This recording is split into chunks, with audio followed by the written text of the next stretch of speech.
Dans cette épreuve redoutable qu'on appelle le quiz, Stéphane Bern le sait, il fait partie des gens qui ne peuvent pas tout miser sur leur culture générale. Il ne faut pas miser sur le physique non plus. Pour l'emporter face à une érudite aussi balèze en histoire que Clémentine, Stéphane le sait, son meilleur atout, c'est la confiance en Dieu. Prions pour lui et joue à Bern to be alive.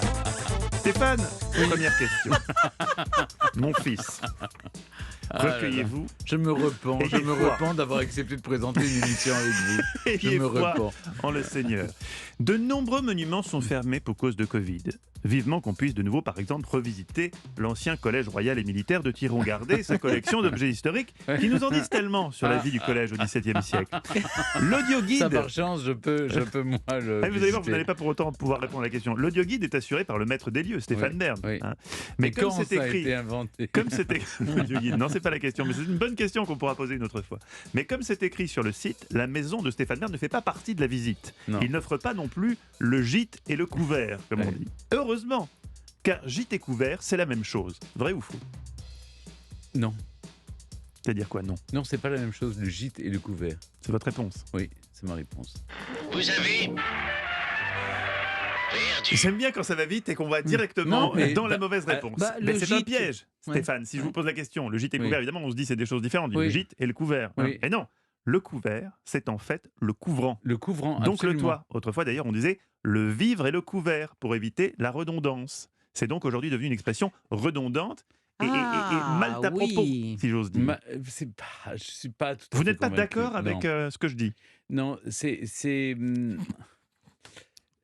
c'est comme quand on dit le clos et le couvert, vous voyez. Ça je le dis rarement. Non, mais par exemple, dans les travaux, c'est ce qu'on dit et c'est pas tout à fait la même chose. Donc vous Il y ne a voyez le pas la toit redondance, et il pour y a vous ce n'est pas le- redondant. Voilà. Mais en même temps, effectivement, je savais que le couvert n'a rien à voir avec les couverts. C'est pas le manger, comme on dit, Oui.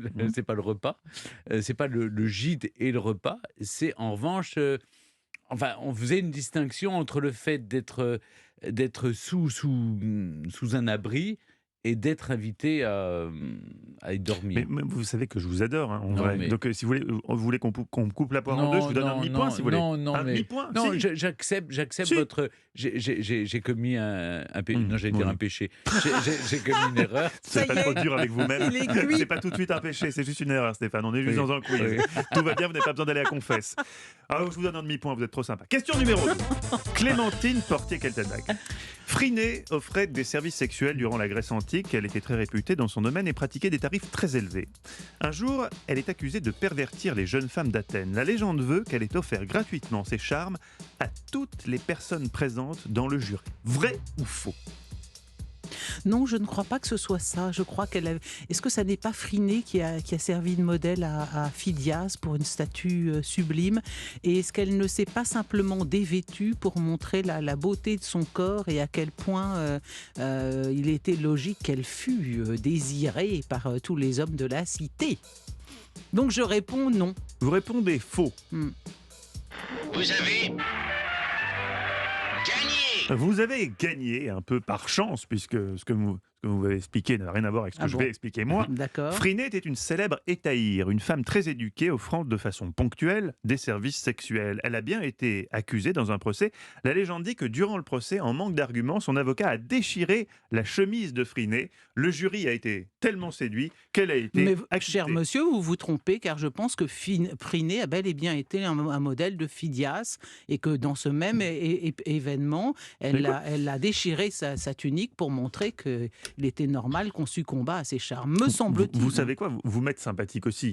J'ai envie, Clémentine, de vous offrir aussi un demi-point. Merci. Égalité. Un demi-point partout. Mais elle a répondu juste, donc elle a un point et demi. Oui, mais vous avez... Oui, elle a certes bien répondu, mais elle s'est permis quand même, ce qui ne se fait Oui. jamais dans un jeu, Oui, de contester contester, le résultat. oui, c'est Vraiment, vrai. vous Pour taisez. rébellion, Donc j'ai là, un point de c'est pénalité. Égalité, on repart à zéro. Question numéro 3 pour vous, Stéphane. Évoquons Jack Kerouac, écrivain et Oui. poète américain, source d'inspiration de Bob Dylan. Il a écrit notamment en 1957 Sur la route, le roman phare de la culture beatnik. Et particularité de cet ouvrage, il a été écrit sur la route. Les chapitres sont nommés du nom des villes qu'il traversait. On peut lire le roman tout en suivant son trajet. Vrai ou faux? Je crois que oui, mais là maintenant vous me semez le doute en sème moi. le On doute. the road again. crois que oui, puisque beaucoup de gens ont été sur la route justement de Ils ont Jacques fait Kerouac. ils ont fait le voyage Kerouac, Ouais, finalement. exactement, oui. Et voilà, chaque jour, on lit un chapitre et on est dans la ville. C'est comme ça que vous voyez les choses.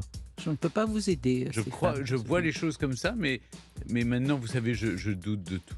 Je doute de Vous tout. remettez tout en cause. Oui. Mais oui. pas votre foi en Jésus-Christ, quand même. Enfin, Si, je si, doute de tout. Est-ce que Kerouac a eu le gîte et le couvert sur la route 66? Est-ce Je que doute, Kerouac s'est mais- arrêté à tirer regarder Mais non, écoutez, Chapitre Il 12. a demandé à visiter l'abbaye J'aurais de adoré, toute j'aurais urgence. adoré. Oh, mais quelle est cette crosse mais vous savez que nous sommes pontificale? sur le chemin de du Mont-Saint-Michel, Ah, j'ai entre compris ça. Chartres et le Oui. Mont-Saint-Michel. Donc, faut vous arrêter. On a un clou. On peut s'arrêter sur le clou. Un clou de quoi? Des clous, vous savez, pour marquer les jalons. Ah, je crois que vous les- aviez un clou de la passion. Je me disais, je vais peut-être y aller finalement. Mais de quoi il parle? Quelqu'un Vous peut me savez, traduire sur les le chemins- langage de les l'historien chemins de chevronné? pèlerinage, mon cher Oui. Mathieu Noël, eh bien, on met des clous. Comme ça, Des clous qui des ressemblent à un clou, c'est juste... Ça ressemble à un gros Ouais. Un clou. gros clou, comme avec, les anciens passages cloutés. Voilà, avec la marque de Saint-Michel, puisque nous, C'est pour qu'on se repère. pour se repérer. Très bien. Donc, Vous répondez vrai ou faux, comme vous voulez. je pense que c'est vrai. C'est vrai. Vous Vous avez avez perdu. perdu. Il Et est voilà. balèze en histoire, un Ouais. peu moins en littérature. Ça fait longtemps qu'il Qu'on n'a le pas sait. lu sur la qu'on le sait. Et ça fait longtemps qu'il n'a pas lu sur la route de Kerouac. Oui. Non, ça n'a pas. Il n'y a pas un chapitre par ville. En revanche, il a été écrit ce livre culte en un seul jet, en 3 semaines, sur un rouleau de papier de 36 mètres de long. Il n'a été édité que 6 ans plus tard. Kerouac ayant dû retravailler ce premier jet, mais ce premier jet a également été publié une fois que le succès s'est confirmé. Question numéro 4 pour vous, Clémentine Portier-Capel. Je rappelle qu'il y a un demi-point partout. Qu'est-ce qui est arrivé en premier, Clémentine? La première fois, alors attention, c'est une question, on va voir si vous écoutez bien notre émission. C'est la deuxième partie de l'émission, c'était jeudi, vous n'étiez pas présente, mais David Cassel-Lopez nous en a parlé. Qu'est-ce qui est arrivé en premier? La première fois où aux États-Unis on a scanné un produit avec un code barre, ou la première fois où en France, Jeanne Masse a chanté toute première fois. Alors, attends. Toute Moi, je me première fois. souviens, les débuts des codes barres, Il y a beaucoup de paroles. c'était encore à Sciences Po. À mon Ah, avis, ça, on chantait pas ça, c'était c'était les vous. années 80. Moi, je pense que Jeanne Masse a changé. Jeanne Masse, pour vous, c'est Jeanne Masse. Jeanne, quoi. oui. Ouais, c'est Jeanne Masse. ouais, Non, c'est Jeanne Masse. Ouais. Oh, d'accord. Jeanne Masse. Je pense que Jeanne Masse a chanté toute première fois avant les premiers codes barres. Ah, mais il y en avait peut-être aux États-Unis. Attendez, redites-moi votre question. C'est en La France ou aux première fois où aux États-Unis, on a Ouais. scanné un produit avec un code barre, ou la première fois où en France, Jeanne Masse a chanté toute première fois. Moi, je... Qu'est-ce qui est le plus vieux, Jeanne Masse ou le code Eh barre? ben, moi, je dirais Jeanne Masse. Jeanne Masse est Mm. plus vieux que le code barre. Ouais. Plus vieille dans ce cas. Vous avez- À moins de révéler un scoop sur une opération qu'aurait subie Jeanne Masse. Vous avez perdu, vous l'avez entendu. Oui. Non, j'ai rien entendu. Vous avez perdu, je Bon, vous le j'ai confirme. perdu, Le ah. code barre est plus ancien, c'était un paquet de chewing-gum. David nous l'avait raconté, ça se passait dans l'Ohio en 1974. Jeanne Masse a sorti zut. sa toute première fois en 1980. 800 000 exemplaires 6 ans vendus. plus tard, quand même. hein. Ce n'est pas la toute première fois que vous répondez mal. Oui, on me signale en régie, effectivement, que le moment est venu, puisque nous sommes toujours à Égalité. 0,5 points partout, un score des plus lamentables de toute l'histoire de ce quiz. C'est donc la question 5 qui va vous départager la question de rapidité. En décembre 1985, j'avais 3 ans, la police de New York tente de mettre la main sur des délinquants, les délinquants les plus recherchés du moment dans la vie. Ils vont réussir à récupérer 101 fugitifs d'une manière un peu particulière. Laquelle? On leur a envoyé des invitations pour un match de foot, on a mis leur maman en prison, ou on leur a promis une console de jeux vidéo dans leur cellule. 3. La réponse a fusé.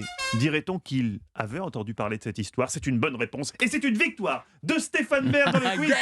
Stéphane Bern, mais quel historien!